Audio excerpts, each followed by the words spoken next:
Coming up on Network Africa, Sudanese president wanted for crimes against humanity to visit Russia next month.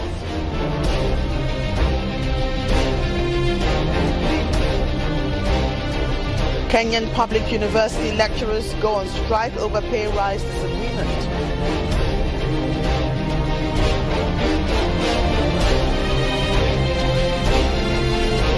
And Nigerian entrepreneur Olamide Babajide makes furniture from recycled waste.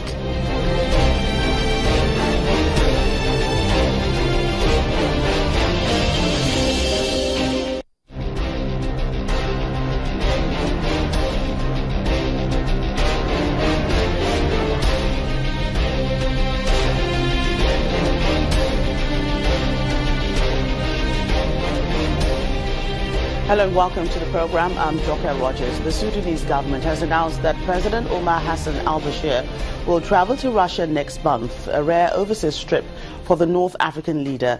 The Sudanese Foreign Ministry says Mr. Bashir, who is wanted by the International Criminal Court on charges of crimes against humanity, was invited by Russian President Vladimir Putin to discuss bilateral, regional and global issues.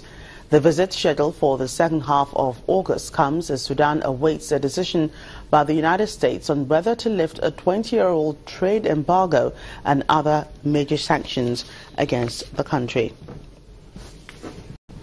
In southern Africa, Zambia's biggest market has been gutted by fire, destroying the livelihood of its many traders. City Market, which is located in the capital, Lusaka, has been burning since this morning, but latest reports say the fire has been put out. Police spokeswoman Esther Katongo and Lusaka Mayor Wilson Kalumba say that they are still investigating how the fire started. Onlookers say they suspect that the fire could have been caused by an electrical fault.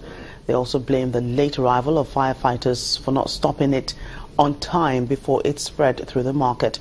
The market has the biggest number of traders in Zambia. They sell second-hand clothes, electrical appliances, hardware and food, amongst others. Well, a popular radio presenter in South Africa has been fired by the public broadcaster SABC for calling President Jacob Zuma a zombie in a Facebook post. SABC spokesman Kaiser Ganyago says Radio Lotus presenter Ravi Govinder's contract was terminated because of concerns that he had brought the public broadcaster into disrepute. Mr. Govinder has not commented since his dismissal, but he had earlier apologized for the posts that said that he put it up in anger after listening to his speech. But the scandal hit Mr. Zuma at the governing African National Congress policy conference in the main city, Johannesburg, on Friday. Mr. Zuma's son, Edward, also accused Mr. Govinder of hate speech and threatened legal action against him. President Zuma has refused to bow to public pressure to resign despite being dogged by allegations of corruption. In West Africa, Cote d'Ivoire's Reconciliation and Compensation Commission has been officially disbanded after it failed to achieve its mandate. It was set up to identify victims of the decade-long crisis, but few people have received any money since its inception. The RCC is the second commission set up since the end of the Civil War in 2011. The first, the Truth and Reconciliation Commission, was also criticized for spending all its budget and achieving almost nothing. It modeled itself on South Africa's TRC, set up after the apartheid era. However, it became more of a political show than one focused on the people. It was scrapped and replaced by the RCC in 2015, along with a fund of around $17 million. It identified more than 300,000 victims, but so far only around 5,000 of them have received any of the money. The Ministry of Solidarity is now in charge of the fund and says it will continue the Commission's mandate. Lecturers at the government universities in Kenya have gone on strike in protest against the non-implementation of the pay rise agreement signed earlier this year. According to the protesters, the government had agreed to release 10 billion shillings before the end of June but so far only 4.7 billion shillings has been released. The lecturers, members of the University Academic Staff Union, OASU, ended a 54-day strike over pay as well in February and signed an agreement with the government in March for a 17.5% RA increase and a 3.9% increase in housing allowances. The protest, which comes almost a month after government nurses went on strike, adds another headache for the government ahead of elections in August.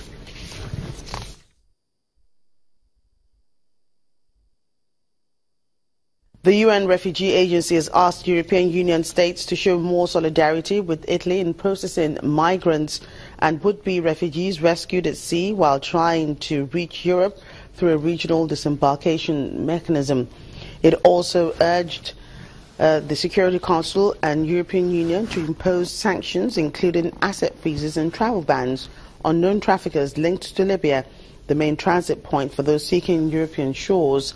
Migrants continue to pour into Libya daily from East and West Africa. Reports say 84,830 people have reached Italy by sea this year, a 19% rise against the same period in 2016. We say in order to protect the search and rescue at sea regime in the international waters, states or private operators rescuing people should not face problems with disembarkation. So we need to have a predictable mechanism in place. And we need some compromise on some international cooperation on that. It is unrealistic to think that Italy should have the responsibility to disembark everyone. This is not sustainable, this is not tenable. So we need to have other countries joining Italy on sharing that responsibility. The electronic version will be... In North Africa, the Algerian government has announced plans to grant residency rights and job permits to illegal African migrants. This is in response to a shortage of workers in farming and construction, while also seeking to combat a surge in racist sentiment. Prime Minister Abdelmajid Tebboun's plan follows the launch of an anonymous online campaign that blames African migrants, whose numbers are unofficially estimated at 100,000, for taking jobs and spreading the HIV virus that causes AIDS. Youth unemployment is running at around 30% in Algeria, but the country also faces a shortfall of workers in some sectors as it tries to steer its economy away from over-reliance on oil and gas production.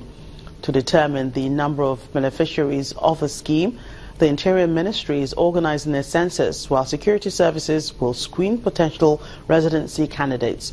African migrants in Algeria are almost from Mali, Niger and Burkina Faso and have come to escape acute poverty and terrorism back home. Some use Algeria as a transit country en route to Europe via neighboring Libya.